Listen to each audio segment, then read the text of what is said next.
É moi importante que o servicio que facemos dentro do gabinete psicolóxico, aparte de ser unha derivación de servicios sociais, faise traballando con toda a comunidade. É dicir, nós estamos en contacto co Servicio de Atención Temperá, co Programa de Igualdade, digamos que facemos un traballo moi comunitario. Non é só que as persoas veñan aquí e se queden aquí, senón que intentamos traballar para que a persoa saia de aquí.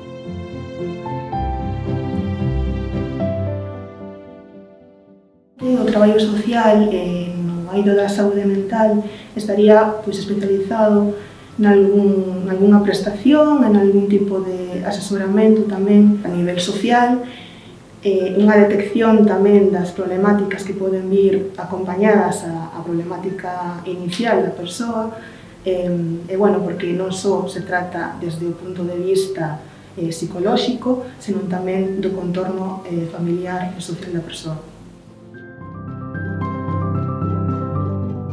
A Escola de Familia sí que nos dá un pouquiño tamén poder resolver esas dúdas que moitas veces os pais teñen, poderos axudar a buscar ferramentas, solucións, darlle ás familias tamén ese espacio onde poidan interactuar e se poidan resolver dúbidas.